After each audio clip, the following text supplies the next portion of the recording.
I've made 3 videos over the last few days, which I didn't publish because of my promise to you that I was not going to publish any more cold complaining videos. So that's the reason of my video absence over the last few days. But the sun is shining. It's not going to be a bee working day today, but I bet you those girls are up and flying in the yards. I'm going to go out, take a peek. Tomorrow is supposed to be a nice day, and hopefully tomorrow is the turn towards something nice, which we can start growing these hives out and finish up our round of work. So then we can get into our second round and actually dig down, assess, and troubleshoot, problem solve on all these springtime colonies. That sun sure feels nice. It's going to be putting me into the beekeeping spirit. But I'm going to show you what we've been doing over the last few days in the honey house. Just trying to keep busy, trying to anticipate the workload ahead and the amount of equipment we're going to be needing. The farm has completely cut my beekeeping budget. There is no capital spending for the next little while, which has put a stress on my resources, which is nothing I can't figure out, which has meant that I'm digging back into the back corner of the bee yard to dig out all my old boxes, and I'm in the process of repairing and rejuvenating some of this old equipment just so I can use it again. So that's the curse of a beekeeper, is the point in time when you actually use that junk pile, because then it just reinforces the fact of how important that junk pile is to you. So then you just don't throw anything out. Then you just keep accumulating that junk pile in anticipation that you're going to need it someday. So it's the curse of the beekeeper. It's that hoarding spirit. I'm trying to keep that junk pile to a minimum as much as I can. I have a rule: if I don't use a piece of equipment in 3 or 4 years, that 4th time I move it, it goes into the burning pile. So what I have here should hit the burning pile, but it looks like it's going to hit the bee yard, and I'm going to drop some bees into it. So we're working in the shop today. I have Carrie cleaning up all the dead oats, scraping frames and making the frames usable again.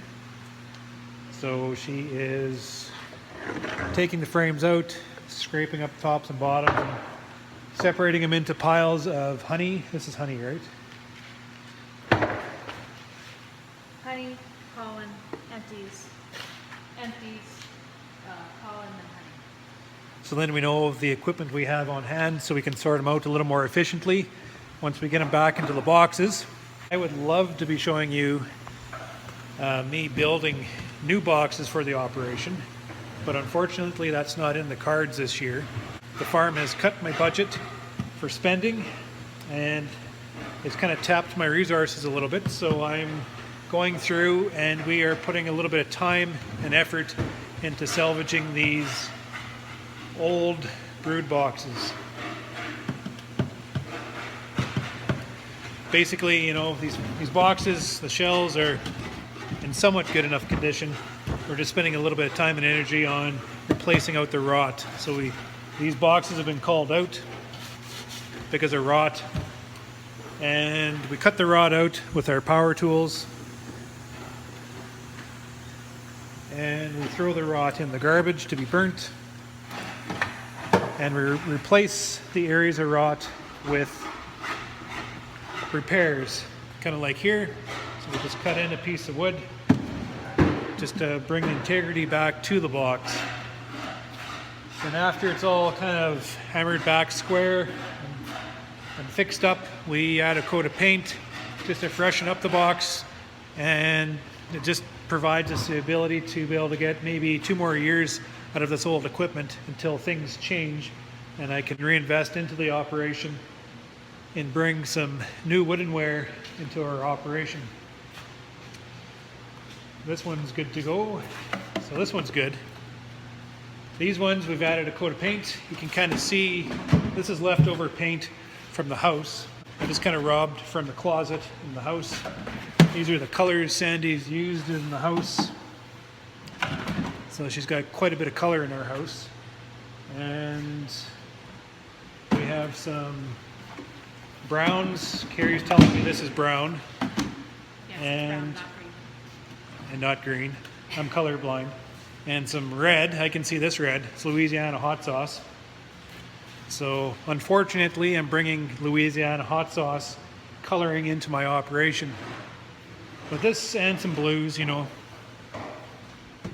and grays or whatever, whites. So this is using up some old paint. I'm not spending any money on these old boxes.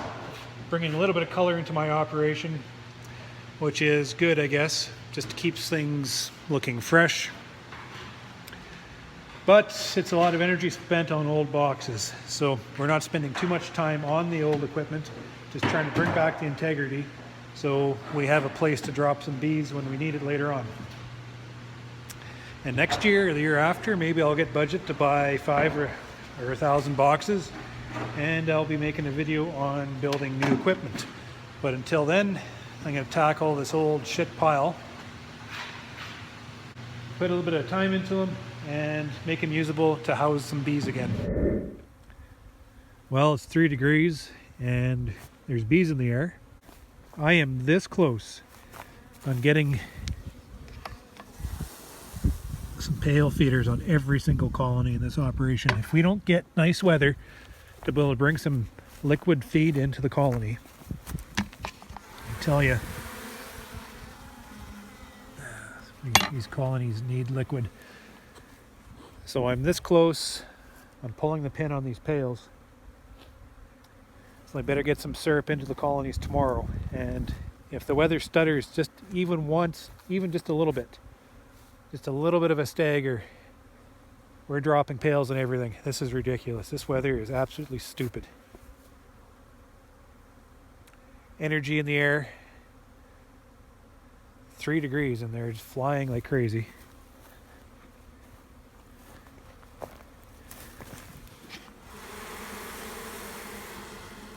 They want more. That pail's done. So we have the patties on these colonies. It's been about a week now, I think. And they've just about finished that. You can kind of see, it's kind of neat. The cluster is a little bit offset here.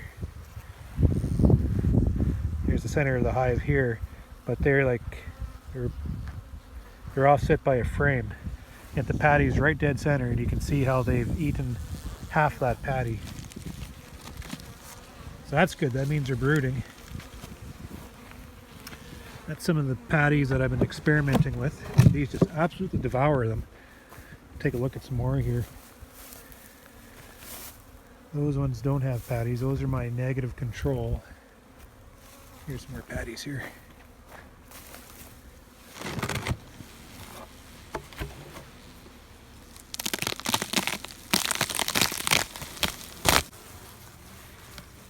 These are a little edgy today.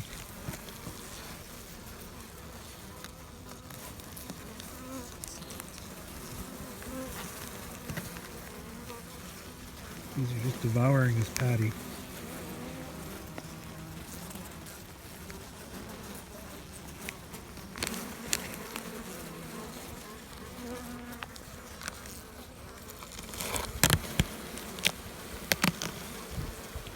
So you can see where the cluster is in this colony too, just in where the bees have consumed the patty.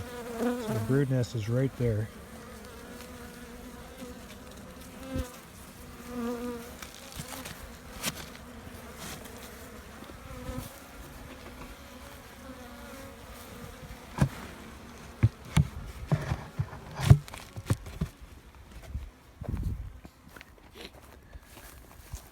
Let's find another one.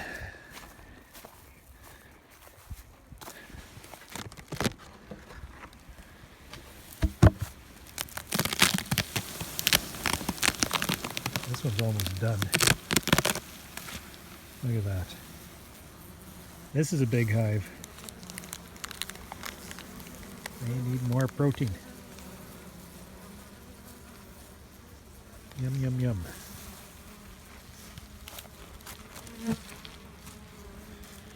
So I wish I had patties on my entire operation, but it looks like it's just not in the cards for me this year.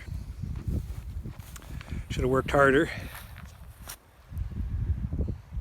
It's going to be interesting observing what a colony like that is doing, which has had protein on and they devoured a patty, as compared to a colony, damn wind, colony like this that is my negative control, so I've fed no patties to these guys. And I just want to observe between the two nests. I want to see what the brood nest looks like. It's going to be hard. I won't be able to count frames of bees because it's too early for that. But what I can do is go down and observe the brood. And if my thinking is correct, then the colonies that have been fed supplement, that have been fed patties, they should have development that's been consistent and fluid throughout all this cold crap weather. Whereas these colonies where I don't have supplement on, I should, in theory, be seeing staggered development all the way through, as when these bees are bringing in the resource, they have that brooding spirit, and when the cold weather drops on them and they have to kind of hold cluster and they can't get out to bring in that resource, then they should stagger that development. So I should be able to see that all through the brood nest. So as soon as it warms up and after we get our work done and we come back here, just observe what's going on. I want to dig down into these colonies and just see if that's in fact what I'm seeing. And I just want to see if in fact all the supplement that I'm spending the money and spending the time and energy on putting on these colonies, if it's actually translating into benefit towards the colony. Because if it is, then we better work harder to get the supplement out to our colonies, or just save the money, save our time, and not put all this effort into putting these patties on these colonies if they're just gonna, if they're not gonna show any benefit from it. That's the big debate between beekeepers, whether or not supplement actually does anything for the colonies. Some beekeepers swear by it, as I do. The other beekeepers just could not be bothered with it. It's because just different places, I guess, different circumstances, different beekeeper preferences. So just got to make sure that we're not fooling ourselves with all this work we're putting into our hives and money. And we just got to make sure what we're actually doing is actually providing benefit. If it is, then, rock and roll.